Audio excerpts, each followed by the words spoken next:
Herzlich willkommen zur Folge 5 auf meinem Kanal Landlust Isan. Sawadee Krab Pipi. Heute werde ich auf die Farm fahren, also aufs Land raus, will euch dabei mitnehmen. Ich habe dann ein paar Sachen vor, die ich euch dann dort zeigen werde und hoffe, ihr habt Freude an dem Video. Würde ich mir auf jeden Fall wünschen und würde mich natürlich auch freuen, wenn ihr meinen Kanal weiterhin abonniert, wenn ihr auf jeden Fall die Glocke aktiviert und was ganz wichtig ist, schreibt mir Kommentare, schreibt mir rein, was ihr noch sehen wollt oder schreibt mir auch, wenn ihr irgendwas zu kritisieren habt. Ich bin für Kritik offen, ihr könnt mir alles schreiben, was ihr wollt. Sagt mir, was ihr sehen wollt, was ich vielleicht noch zeigen kann, wo ich genauer drauf eingehen kann und lasst mich daran teilhaben, weil nur so kann ich euch Videos zeigen, die ihr natürlich auch gern sehen wollt. Und jetzt wünsche ich euch viel Spaß mit dem Video.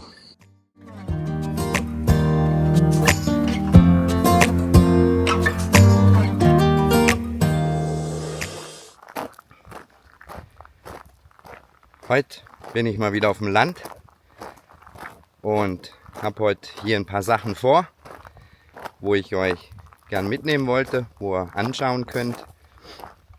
Und zwar ist heute mein Plan hier auf dem Land, zum einen die Wasserleitung fertigzustellen zu den Bäumen, die ich ja neu gepflanzt hatte, die 5 Bäume.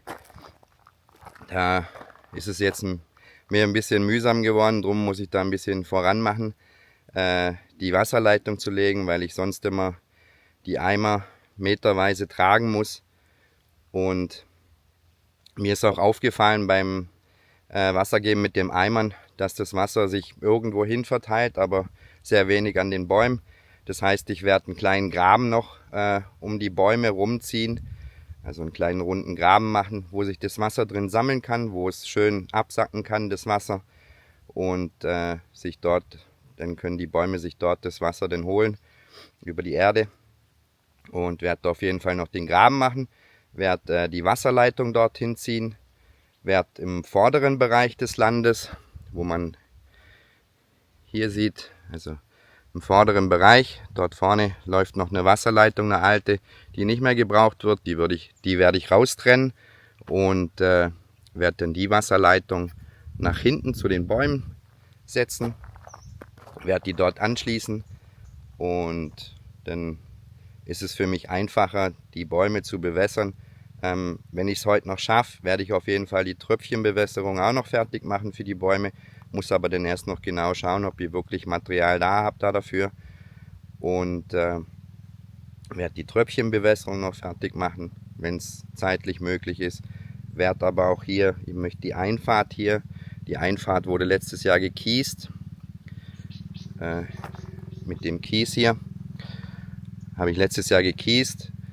Aus dem Grund, weil zur Regenzeit sich immer hier sehr viel Wasser gesammelt hat und das Wasser sich dann, klar, hat riesige Pfützen gebildet, also hier fahren war dann teilweise unmöglich, also habe ich die Einfahrt hier gekiest, dass sich das Wasser ein bisschen verteilen kann, ein bisschen besser einsickert in den Boden und werde die Spurrillen, die ich hier, den Kies hat es jetzt halt nach außen getragen, durchs ständige Hin- und Herfahren. Ich werde jetzt den Kies wieder ein bisschen mehr in die Mitte holen, denn heute noch, das ist auch noch der Plan.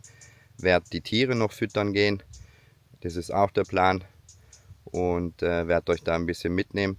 Habe mir auch überlegt, dass ich euch quasi wie ich es zu Hause gemacht habe, so einen kleinen Rundgang, den werde ich hier auch machen. Werde es aber ein bisschen aufteilen müssen, weil das Land hier eben so riesig ist und hier gibt es dann doch einiges auch zu zeigen.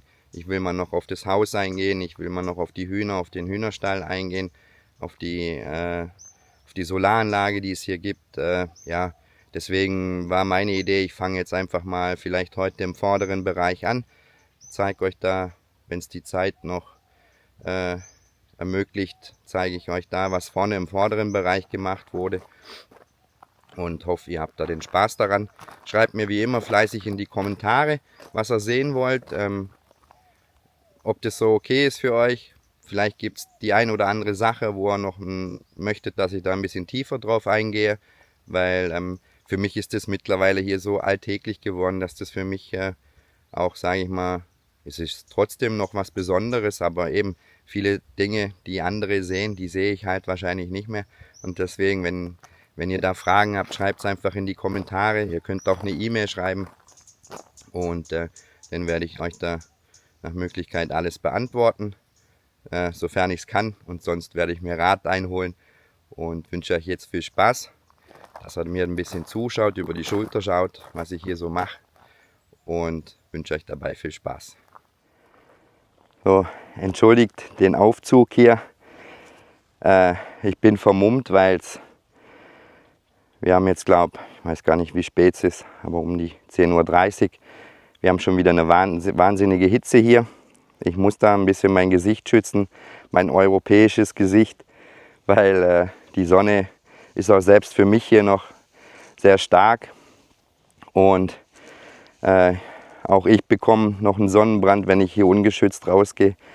Und deswegen bin ich auch immer langärmlich unterwegs und mit langer Hose, weil ich hier nicht gern einen Sonnenbrand bekommen möchte. Wenn ihr wissen wollt, wie ich mich hier fortbewege, ich habe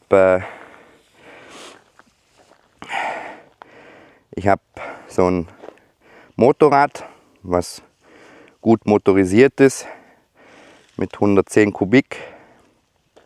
Habe da dran so einen kleinen Beiwagen, wo ich meine Sachen reinpacken kann.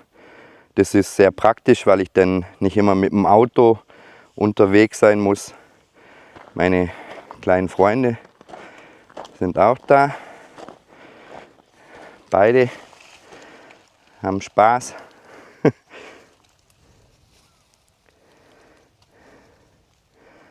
Ja. Und jetzt werde ich mal anfangen, die Wasserleitung rauszutrennen. Wie gesagt, ich werde 30 Meter rausnehmen. Wahrscheinlich auch ein bisschen mehr. Ich werde großzügige Schritte machen, weil ich ein bisschen Reserve haben will. Da sind 2 Wasserhähne denn dabei, habe ich gesehen. Dann muss ich da nicht mal mehr einen Wasserhahn installieren. Ich werde das jetzt raustrennen und werde es dann erstmal aufs Kies legen und dann kommt es von vorne vom Land nach hinten aufs Land, dass ich dann dort hinten die Leitung verlängern kann. Somit kann ich dann, zumindest habe ich dann da bei den Bäumen dann in der Nähe einen Wasserhahn oder direkt bei den Bäumen einen Wasserhahn, kann dann erstmal vorrangig mit Eimern wieder Wasser geben, werde dann den Graben auch noch ziehen. Und wenn dann noch genug Zeit übrig ist, werde ich wahrscheinlich auch anfangen, die Tröpfchenbewässerung zu machen. Und dann könnt ihr auf jeden Fall jetzt ein bisschen zuschauen hier, wie das so passiert, wie das mit den Wasserleitungen hier funktioniert. Ich werde euch da dazu nachher noch ein bisschen was erklären und wünsche euch dann viel Spaß.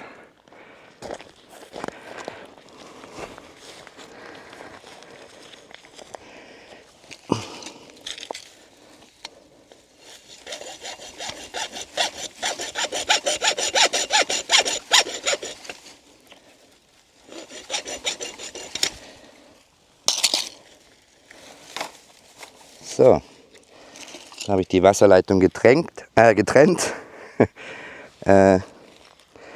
Auf der Wasserleitung ist, wie gesagt, kein Wasser mehr.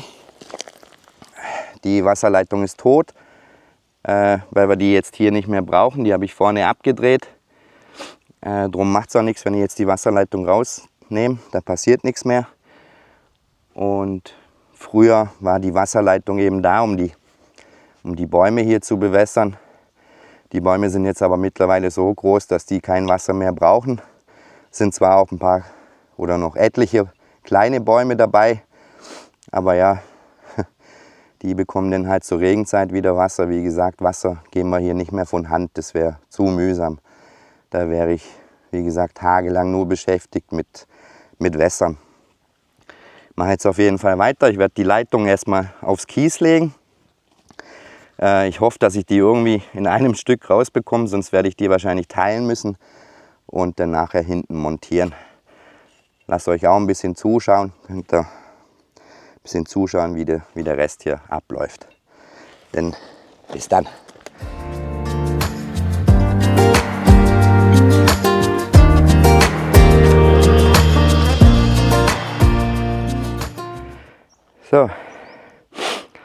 Die Leitung habe ich rausgenommen. Ihr seht, die schwitzen ein bisschen. Sind jetzt eben, wie gesagt, ich habe nochmal nachgezählt. Es sind sicherlich 45 Meter, die ich rausgenommen habe. Das sollte reichen. Es sind 2 Wasserhähne dabei. Und die werde ich jetzt nach hinten aufs Land bugsieren. Also hier liegen sie. Hier liegt die Leitung. Da. Die Leitung werde ich jetzt nach hinten bringen. Kann ich leider nicht mit dem Beiwagen, dafür ist sie zu lang, aber die ziehe ich jetzt halt hinter mir her. Fahre den Beiwagen schnell weg, beziehungsweise wenn ich vorfahre, ziehe ich die schon hinter mir her und dann werde ich die hinten installieren und zeige euch das, wie man das denn hinten macht. Ob die Haare sitzen, muss ich gerade nicht schauen. Aber ich habe jetzt die Wasserleitung hier zu den Bäumen gebracht. Werde jetzt hier anfangen. Die Wasserleitung anzuschließen. Werde kurz noch nach vorne gehen.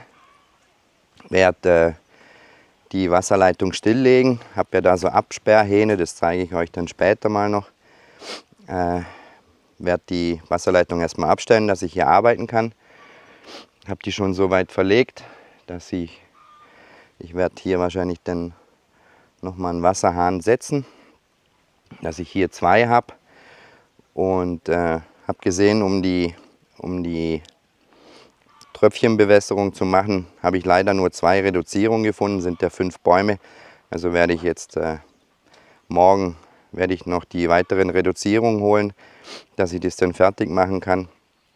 Aber ich werde es heute zumindest mal so weit machen, dass ich hier direkt bei den Bäumen einen Wasserhahn habe, dass es für mich dann einfacher ist. Die Wasserleitung habe ich schon hingelegt. Das sind die. Bis da hinten hin eben. Die Bäume, ja, sie haben natürlich durch das Umpflanzen ein bisschen gelitten. Ich hoffe aber trotzdem, dass das noch was wird. Und ich lege jetzt los. Nach vorne, Wasserleitung abdrehen und dann lege ich los und ihr könnt zuschauen.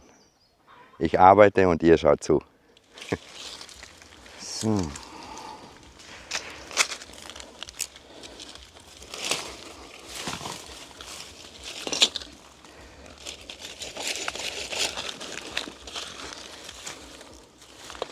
Kann ich eigentlich rausnehmen hier.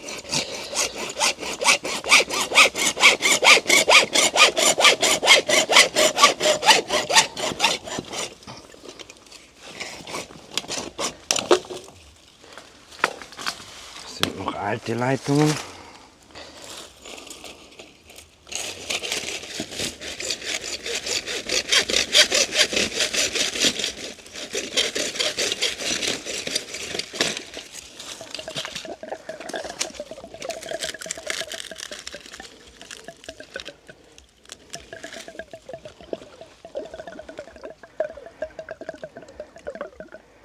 Lasse ich das noch ein bisschen leer laufen.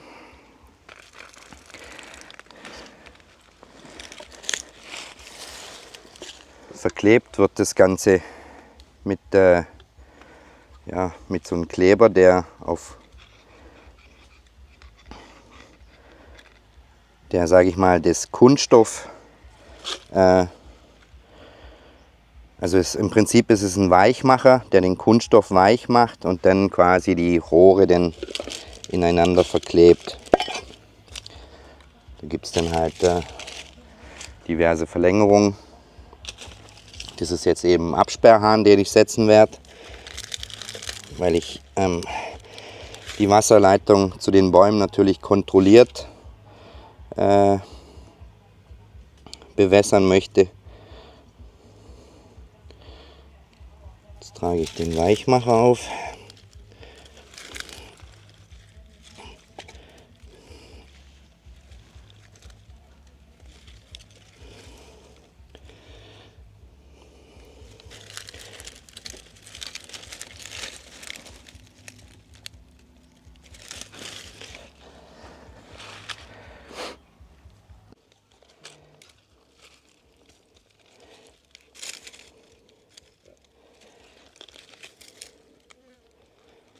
Das ist eigentlich eine super Sache.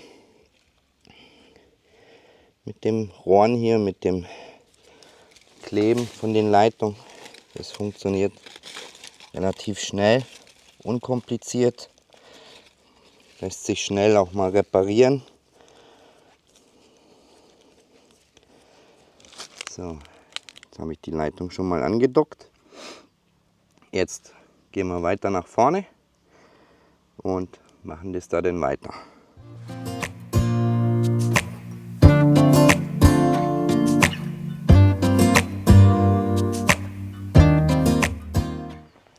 So, die Wasserleitung habe ich jetzt zusammengeklebt.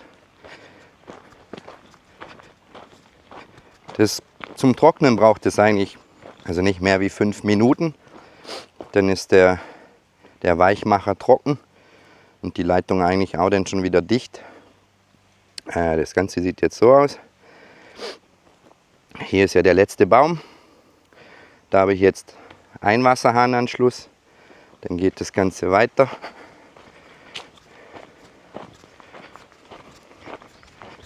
Da habe ich jetzt nochmal einen Wasserhahn gesetzt. Dann muss ich nicht ganz so viel laufen. Dort sind die anderen 3 Bäume. Ja, jetzt werde ich die Leitung vorne mal aufdrehen, um zu schauen, ob das Wasserrohr, was ich hier gelegt habe, ob das auch noch dicht ist. Das kann manchmal sein, dass da ja, kleine Risse sind, das ein bisschen aufreißt oder so und dann undicht wäre. Das wäre dann unpraktisch. Ich habe zwar hier meinen kleinen Wasserschieber gesetzt, aber trotz alledem möchte ich wissen, ob die Leitung dicht ist. Ich werde jetzt vorn die Leitung wieder aufdrehen und dann schauen,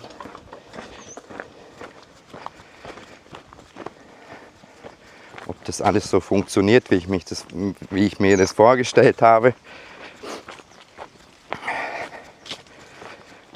Und dann, wie gesagt, die Tröpfchenbewässerung, die werde ich dann morgen noch die 3 fehlenden Reduzierungen kaufen, so dass ich die Tröpfchenbewässerung dann, denke ich, am Wochenende fertig machen kann. Aber wann ich das dann mache, spielt auch im Endeffekt keine Rolle. Jetzt habe ich dort meine Wasserhähne und kann dort ja, ohne große Mühe die Bäume mit Eimer befüllen. Dann muss nicht mehr jedes Mal 20, 30 Meter laufen, um 2 Eimer Wasser zu füllen. Jetzt drehe ich hier mal wieder auf.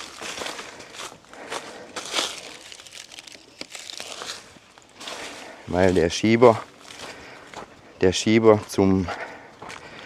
wo die Wasserleitung zum Schweinestall, Hühnerstall versorgt, den habe ich eigentlich nah am Haus gesetzt, dass, wenn ich mal irgendwas reparieren muss zwischendrin. Es gibt zwar auch die Möglichkeit, die Wasserrohre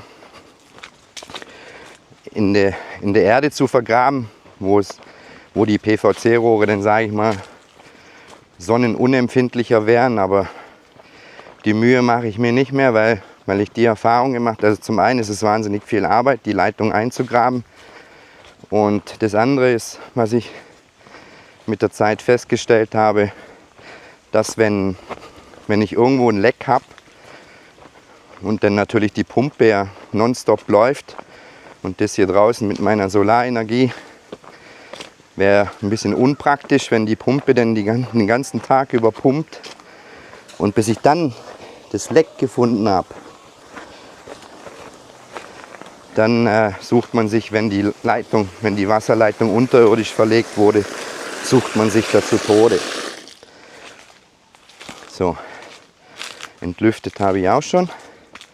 Jetzt schaue ich mir kurz an, ob die Leitung soweit dicht ist. Ich drehe jetzt mal auf.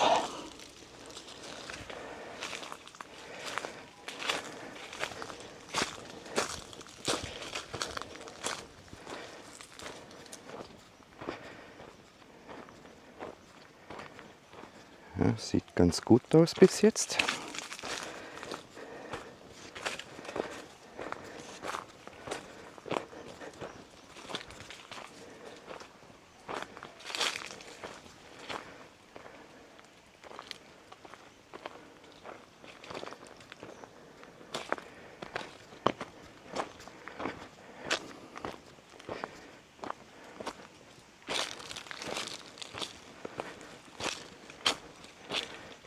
Jetzt kann ich nirgendwo ein Leck entdecken.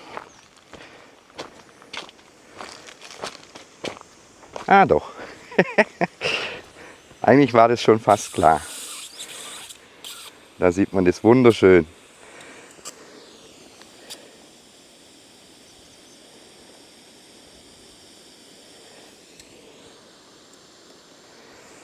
Gut, dann werde ich das mal eben noch reparieren. Werde mir die Stelle markieren.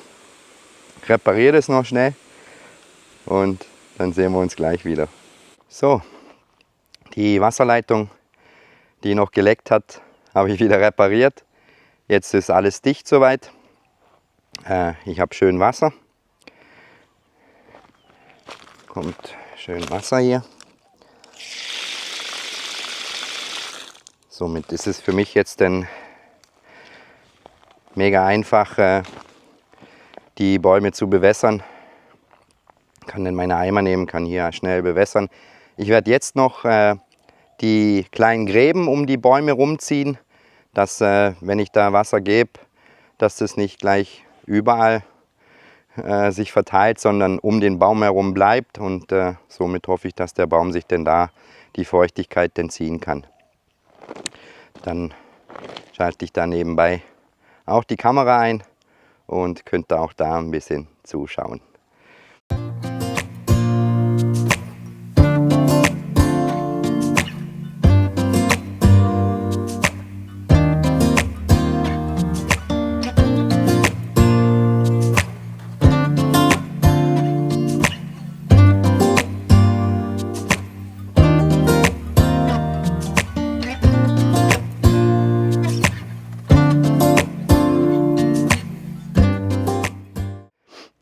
So, die Gräben habe ich alle 5 gemacht. Ihr seht, ich bin völlig durch. Blasen an den Händen, weil der Boden hier ist nicht der einfachste. Aber jetzt habe ich das gemacht, jetzt bin ich auch froh. Das ist auch erledigt. Ich werde jetzt trotzdem eine Pause machen gehen. Zeige euch aber noch schnell die Gräben, wo ich gemacht habe. Da seht ihr, ich habe im Prinzip um die Bäume rum gegraben, so dass, wenn ich Wasser gebe, dass das schön in dem Graben außenrum stehen bleiben kann, das Wasser. Somit der Baum sich dort die Feuchtigkeit holen kann und nicht noch, sage ich mal, das Wasser dann irgendwo hinläuft. Weil so habe ich das dann wenigstens kontrolliert um den Baum rum. Und sieht das eben hier schön. Da kann das Wasser dann dort schön bleiben. Die Erde ist jetzt auch aufgelockert. Somit denke ich, wird das Wasser dann dort drin versickern. Ich gehe jetzt eine Pause machen und werde was trinken, ein bisschen ausruhen. Dann geht es weiter. Dann werde ich sicherlich noch ein wenig die Einfahrt machen, wobei ich vorher schon gesehen habe, ich habe gar keine vernünftige Hake hier. Aber ich schaue mal, wenn ich das noch machen kann. Sonst mache ich das halt einen anderen Tag. Hier ist es nicht so wie in Deutschland oder in der Schweiz. Heute muss das aber fertig sein. Wenn ich das halt heute nicht fertig mache, dann mache ich das halt morgen fertig oder übermorgen. Hier ist einfach, ja, ohne Druck arbeitet sich das viel angenehmer und viel entspannter. Der Kopf ist nicht so belastet. Ich mag es auf jeden Fall riesig. Hinsitzen mag ich nicht gern. Ich habe auch keine Mittagspause gemacht. Ich trinke morgens meinen Kaffee. Mittags esse ich nichts. Da arbeite ich meistens durch. Und höre dann vielleicht aber auch mal am Abend eine Stunde früher auf. Je nachdem, das entscheide ich spontan. Wenn das Wetter so heiß ist, dann höre ich halt am Abend dann einfach früher auf. Und Somit kann ich mir das einteilen, wie ich das will. Essen tue ich dann am Abend, weil bei der Hitze habe ich sowieso keinen Hunger, höchstens Durst. In dem Fall sehen wir uns dann später wieder. So, jetzt habe ich doch noch eine Hake gefunden. Das heißt, ich kann doch noch loslegen. Habe jetzt eine Pause gemacht, 15-20 Minuten. Weil das braucht man einfach bei der Hitze hier. Ich habe jetzt gerade mal geschaut, wir haben aktuell 32 Grad um 13:50 Uhr. Gefühlte Temperatur ist 36. Dementsprechend könnt ihr euch vorstellen, wie das hier so ist zu arbeiten. Ist doch ein bisschen anstrengend, aber nichtsdestotrotz, wie ich euch gesagt habe, ich habe es nicht gern zu sitzen, zu liegen. Ich bin gern am Arbeiten und versuche das hier in Schuss zu halten. Ich stelle jetzt die Kamera wieder auf, könnt ihr ein bisschen zuschauen. Ich will jetzt eben den Kiesweg, den will ich hier schön eben, ihr seht ja, hier ist zwar teilweise schon noch was in der Mitte, aber weiter vorne ist alles nach außen getragen worden. Das werde ich jetzt alles wieder ein bisschen schön verteilen und dann könnt ihr mir wieder beim Arbeiten zuschauen und ich hoffe, ihr habt Freude dran. Also genießt.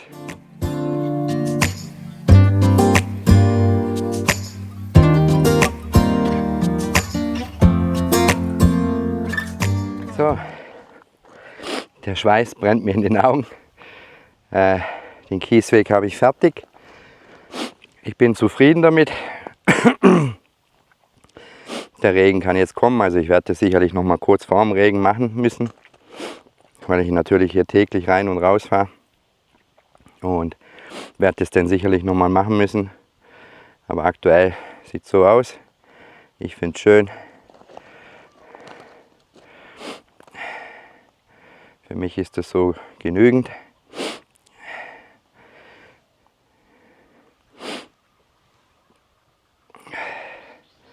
So, ich gehe wieder nach vorne.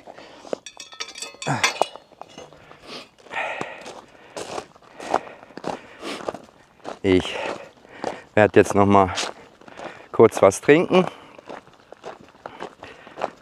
und kurz hinsitzen. Ja, also leider konnte ich euch nicht mehr das ganze Land zeigen aufgrund meines Videoschnitts. Ich habe gesehen, dass ich jetzt schon wieder 30 Minuten an Material habe. Ich werde euch da das Land, was ich euch eigentlich in diesem Video vorstellen wollte, noch zu gegebener Zeit vorstellen. Die Videos habe ich trotzdem gemacht. Die Videos sind nicht verloren. Ich möchte aber die Videos eigentlich nicht immer so über 30 Minuten machen, weil ich der Meinung bin, es wirkt dann für euch dann vielleicht einschläfernd. Deswegen habe ich euch jetzt hier noch ein paar Impressionen zusammengestellt als Abspann. Ich hoffe, ihr schaut euch das bis zum Ende an, denn die Videos vom Land werde ich euch auf jeden Fall noch zukommen lassen. Ich werde da draußen ein extra Video machen. Vielleicht bringe ich da auch was unter der Woche. Lasst euch da einfach überraschen.